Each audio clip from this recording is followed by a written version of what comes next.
Hablaremos hoy muy brevemente de Diodoro de Megara, que vivió en el siglo IV antes de Cristo, como casi todos los filósofos griegos. Nació en Iasos, en el Asia Menor, que entonces era Grecia. Pero después pasó a enseñar en Megara. Allí había sitios en los que se armaban competencias de lógica y debates que se tomaban bien en serio. Perder en una de esas competencias era humillante. Los alumnos de los maestros perdedores solían abandonarlos para pasar a formar parte del alumnado de los ganadores,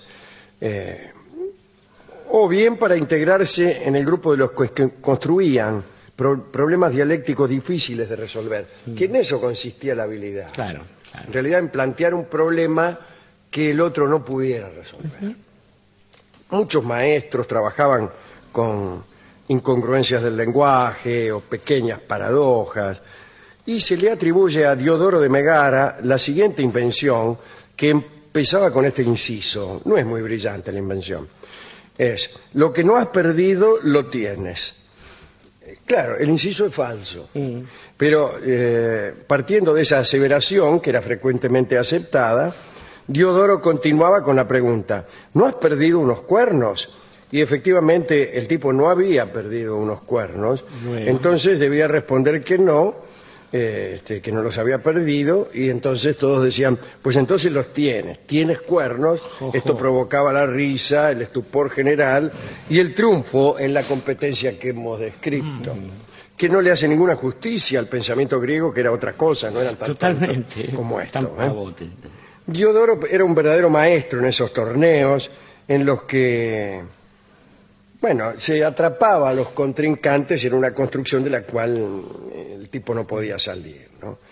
En realidad, algunas de esas gracias todavía no han podido ser eludidas, como por ejemplo las aporías de Zenón, la famosa flecha eleática, es decir, eleática por Zenón de Elea, naturalmente. Y la flecha eleática era una flecha que para recorrer cierta distancia, primero debía recorrer la mitad de esa distancia, y antes todavía la mitad de esa, y antes la mitad de la mitad, y la mitad de la mitad de la mitad, y así como el tiempo puede dividirse infinitamente, la conclusión era que la flecha nunca podía llegar, confundiendo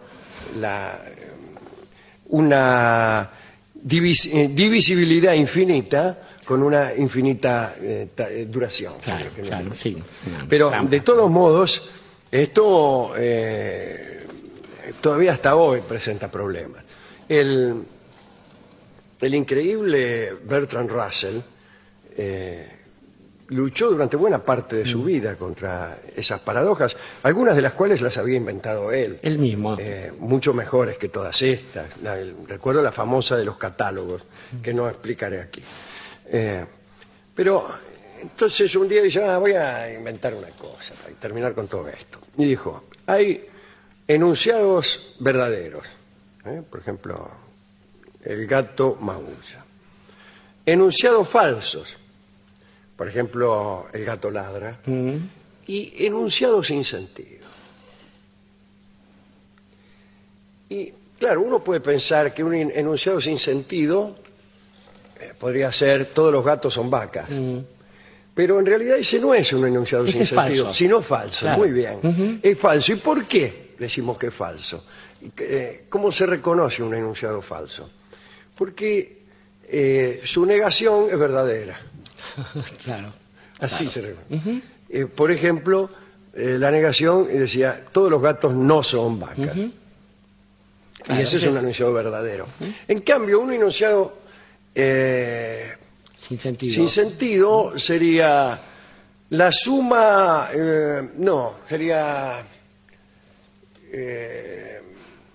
todos los gatos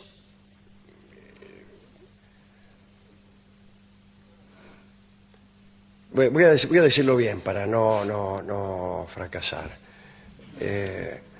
Una pelea entre un gato y un jaguar es igual a 173. Claro. Está bien. Y ahí no importa la falsedad, sino la coexistencia de dos categorías ajenas entre sí. Exactamente. Claro, está bien. Exactamente. A mí me parece que el problema que vamos a tratar ahora, vamos a dejarlo ahí y después vemos. A ver, ¿a dónde, en qué categoría lo pondría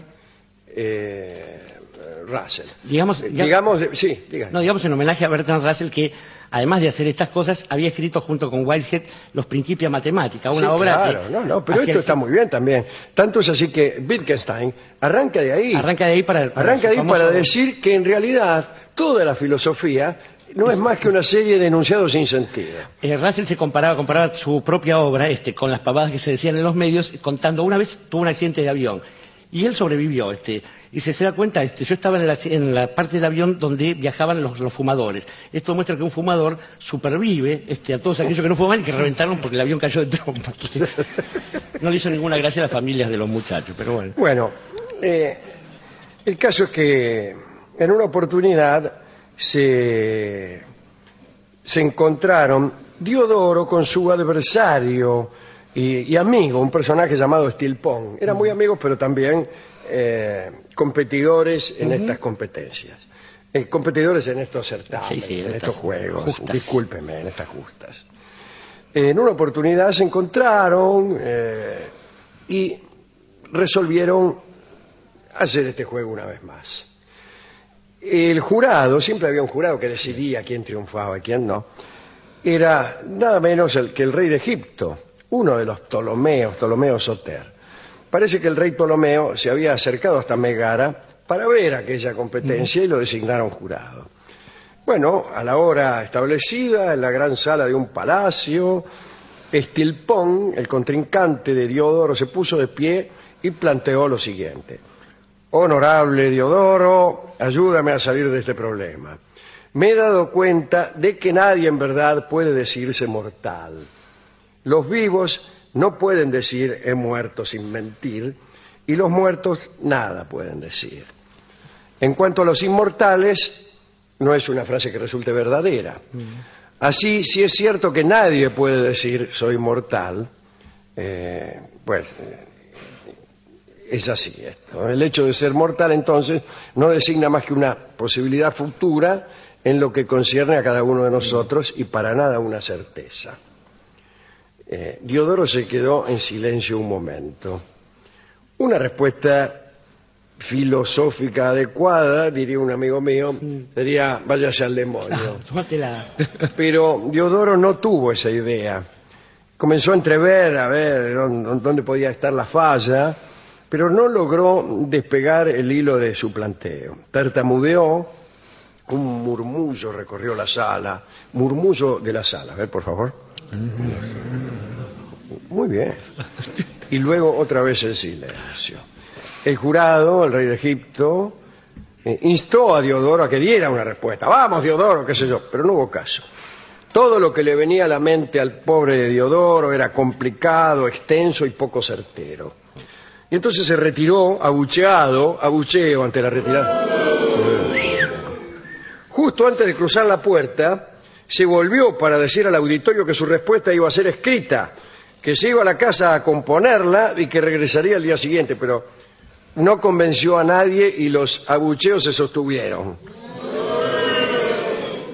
Cuando llegó a su casa, Diodoro llamó a su escriba y le dictó durante toda la noche una respuesta sabia y argumentada. A la mañana la leyó y no le pareció concluyente. Entonces pensó dos cosas: que estaba viejo y que había perdido. Estas son las dos cosas. Así que se presentó a la competencia con un fundamento irrefutable. Explicó que la mejor forma de demostrar la aseveración soy mortal era del siguiente modo. Se subió a lo alto de una muralla, se lanzó al vacío y se mató. Toma. Sería la mostración ostensible de la que tanto hablaba el mismo Bertrand Russell. Aunque la resolución no había sido dada, la contundencia retórica de Diodoro conmovió a todos, ciertamente. Y Ptolomeo Soter, el rey egipcio, póstumamente le dio el triunfo a Diodoro. Está bien. Y el rival solo perdió algunos alumnos. Esta es la historia que contamos hoy. Es una manera leguleya y tramposa de considerar la inteligencia, ¿no? Pero a mí me parece que el pensamiento griego y posteriormente el pensamiento occidental nos dio instrumentos para evitar estas zancadillas. A mí me parece que en el mismo planteo de esta supuesta controversia, hablan de la posibilidad futura. Decir soy mortal quiere decir moriré, no quiere decir otra cosa. Claro. Moriré, y moriré es una cosa que es un... Aristóteles hablaba de esto, un juicio cuya veracidad se comprobará luego. Claro. Como el sol saldrá. Y bueno, pues eso, veremos. Sí, y hasta ahí estamos. Sí. Soy malo, ¿no? Pero además hubo en torno a este tema otro amigo de este programa, el muchacho Diógenes, que hizo muchas cosas estas de ingenio, que alguna vez incluso lo tomaron como esclavo y le preguntaron qué sabía hacer. Le dijo, lo mejor que hago yo es mandar, así que consígame a alguien que quiera obedecer y qué sé yo. Alguna vez le había planteado este asunto de si había diferencia entre estar vivo o estar muerto, y él respondió que no. Le dijeron, ¿por qué no te mueres? Justamente por eso, porque no hay ninguna diferencia. Digo que es una manera más chusca, porteñada quizás de resolver esto. Pero digo, creo que hay en estas cosas del ingenio también una trampa, porque el ingenio deja picando ciertas cuestiones que después son asuntos que a uno terminan angustiándolo, ¿no? Pensaba en una chica que alguna vez anduvo por aquí, Madame de Staël, que había leído seriamente a los filósofos, y a quien le preguntaron por qué los hombres se fijaban mucho más le daban más bola a la belleza femenina que a la inteligencia femenina, y ella dijo, es muy sencillo, siempre habrá más imbéciles que ciegos. Y digo, y hasta ahí está todo bien, es una muy buena respuesta. Pero no deja de tener ese si es no es de amargor, que también se concluye, para terminar con esta enumeración, querido Alejandro, con otra historia de Diógenes que él supo saborear amargamente.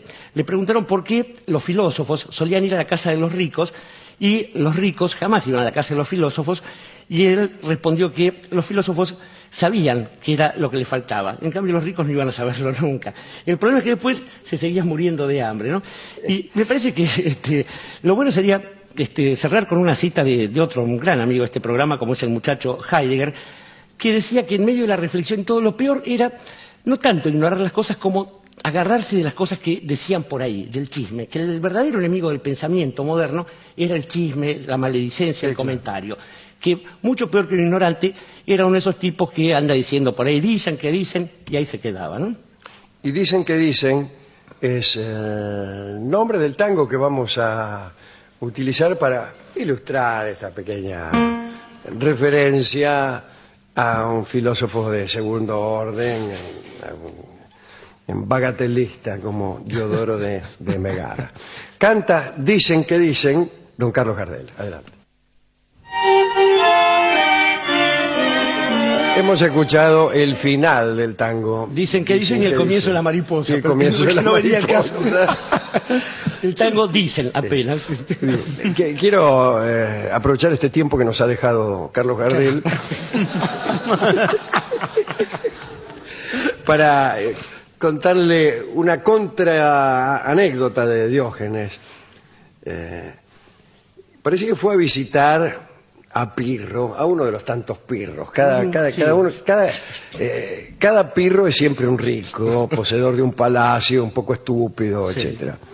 Entonces llega Diógenes al palacio de Pirro, lleno de alfombras que según parece eran el orgullo de este rey, y llega con las patas todas sucias, qué sé yo, ¿no? Y deliberadamente pisotea las alfombras y le dice, oh Pirro, estas alfombras son tu orgullo.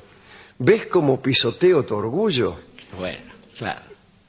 Y Pirro le dice, sí, Diógenes, con otro orgullo. Muy bien. Muy bien. Muy bien, para hacer un pavote.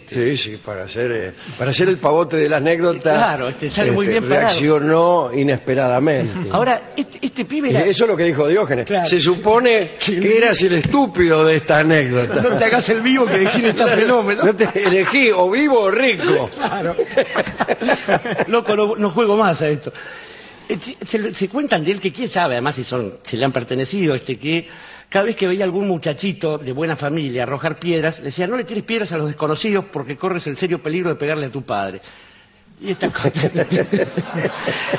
Y el tipo, como para que no muriera cascoteado finalmente, ¿no? Claro. Sí.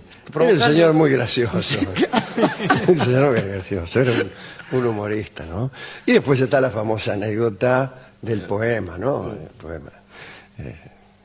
Se encuentra con Alejandro, etcétera, etcétera, etcétera, ¿no? ¿Qué quieres de mí? Yo nada, que no me quites el sol. Busco un hombre y tantas cosas. Y sí, con aquel que andaba con el farol, buscando un hombre, como he visto a tantas. Bien, señores, ha finalizado el tango. Dicen que dicen. Dicen que dicen. Decían que dijeron o algo así. Podremos hacer una pausa y seguramente después vendrán las noticias. Ahí está. Y después ya directamente nos precipitaremos en los temas conceptuales que nuestro equipo de producción ha preparado para nosotros. Este material del que a veces nos cuesta emerger, Señor. Dado que su volumen excede las posibilidades de nuestra humilde mesa de trabajo, se proyecta lado a lado de la mesa, avanza por el piso y nos sepulta en su intensidad.